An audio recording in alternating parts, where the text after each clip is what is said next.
registering to vote, encouraging others to vote.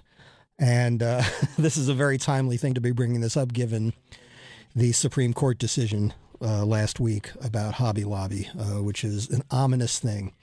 Could have a chilling effect on women getting access to health care, and it's a real can of worms. So that really should underscore the importance of voting, because who is on the Supreme Court is kind of the whole ballgame in terms of things like this. So, and if you are someone who likes the way the Supreme Court is going, you need to vote too. But I'm pretty confident we outnumber you. But anyway, Headcount is a great organization, and they are in the front lines of this. Okay, let's see what Matt in Baltimore has to say. Matt, welcome to Tales from the Golden Road. Hi, how are you? Okay.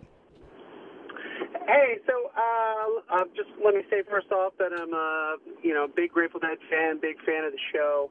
But the reason why I was calling in is because I wanted to ask you specifically, and sort of getting the Grateful Dead context and perspective here. It sounded like you've got you're dissatisfied with the recent Supreme Court decision on Hobby Lobby, and coming from sort of the conservative side of the Grateful Dead spectrum here, many of us believe that we thought it was pretty scary that there were 4 Supreme Court justices who were in favor of voting against the Constitution of the United States. What say you? Well, no, the 4 Supreme Court justices did not vote against the Constitution of the United States, because the Constitution of the United States says nothing about access to contraception being unconstitutional or unconstitutional. First of all, well, wait, hold on. Let me. Didn't 4 Supreme Court justices vote against religious freedom, which is defined no, because the Hobby Lobby decision has nothing to do with religious freedom. The Supreme Court justices who voted against Hobby Lobby realized that this is not a religious freedom issue. The owners of Hobby Lobby are free to practice any religion they want. They can express their religious beliefs. They can go to whatever church they want. But when they are dealing in the public sector, when they are dealing in, treating their employees equitably, they can't cherry pick, what their beliefs, affect the health and the access to health care of their employees. It's as simple as that. Okay, well, can I interject some questions here? Really quickly, number one, is or is not Hobby Lobby a family-owned business? The answer is yes. It's a large. If I own a business, right? Yep. If I spent my life growing a private family-owned business, and I'm a devout Christian, and you are forcing me to do something that goes against my moral values and principles. By the way, nothing was taken from anybody.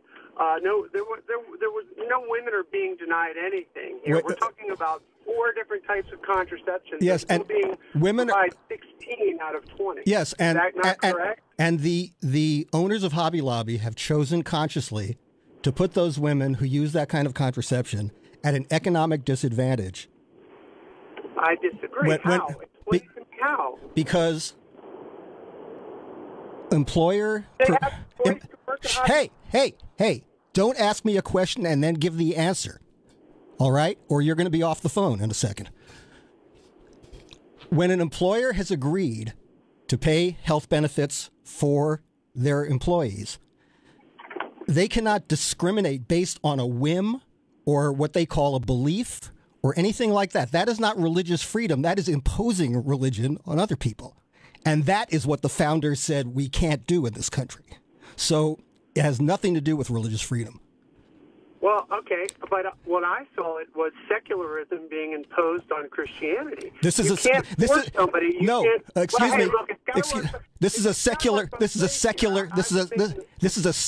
nation. This is not a religious nation. It was founded as a secular nation. Well, we can agree to disagree on that. No, we can't agree to disagree on that because there's a thing called there's a doctrine called separation of church and state, and the state is not a church, and businesses are not a church, and a business is also not a government.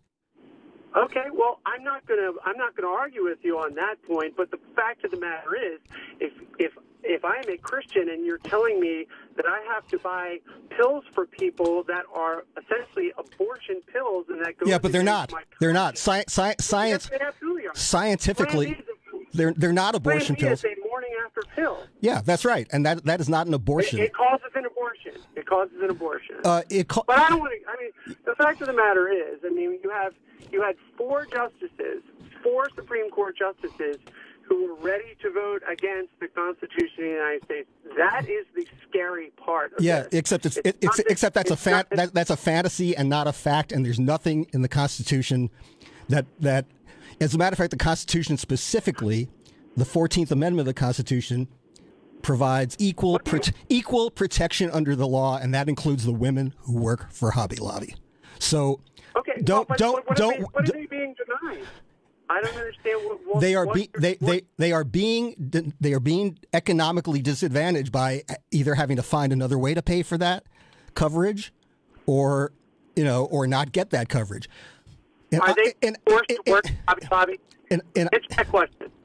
Are women being forced to work at Hobby Lobby? Okay, so suppose yes or no?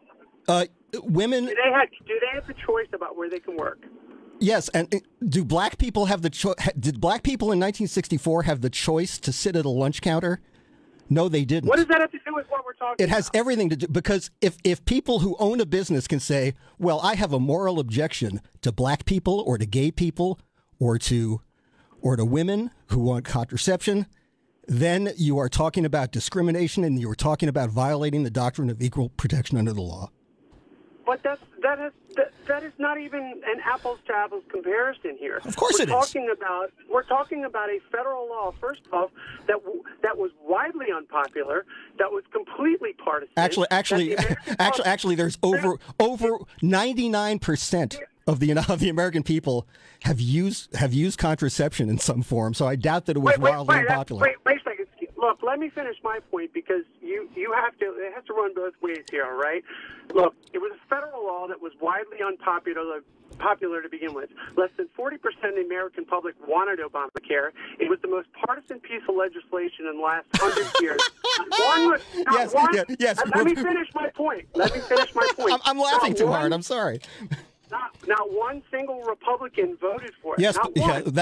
Which. Do you understand the difference between bipartisanship and partisanship? Yes. If not one person voted on it, if not one person from the other side voted on it, that makes it a partisan bill. Okay. So let's not get into this big, like, Obamacare is widely popular and everybody wanted it. It's been, not only has it been a huge disaster since its rollout. The successes of Obamacare are so widely documented. The fact that people name one. I am paying a third of the medical premiums I was paying before Obamacare, and that is true of millions of Americans. And there are millions of Americans who had no access to health care at all, who now have access to it. And you are just repeating a litany of lies that have been put out there by Fox News and put out there by the Republican talking point machine. And, and that's a huge, okay, so how about this? And everything you're saying now is a massive left-wing liberal cliche that's all about war on women and everything. Yes, it is. I mean, let's really, the only person with a confirmed kill in the war on women is Ted Kennedy, but we won't even go there. So you just went there, and you are so, Well, let's see, because you're on a talk show right now, that's a Grateful Dead talk show, and you are advocating a left-wing point of view. I did no such thing. What I did was I told people to support headcount and participate in democracy, and I said shut up. Whoa, shut up. Come on, I'm a fan. You don't talk to fans that way. You know what? I'm a fan of your show and everything. Right now, you're not talking as a Grateful Dead fan. You're talking as an ideologue, and you don't cut me off when I'm trying to answer you. Here's the thing.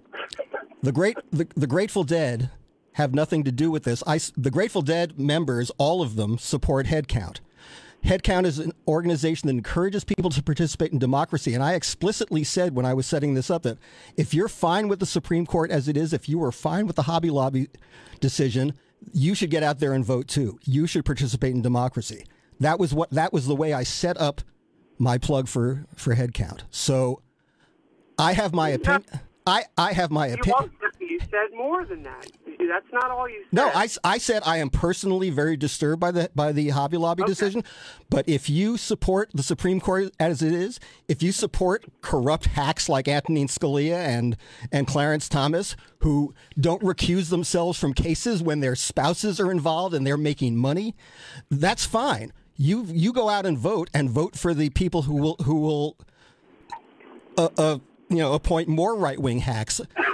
I will fight to the death to keep the Supreme Court from tipping any more to that side.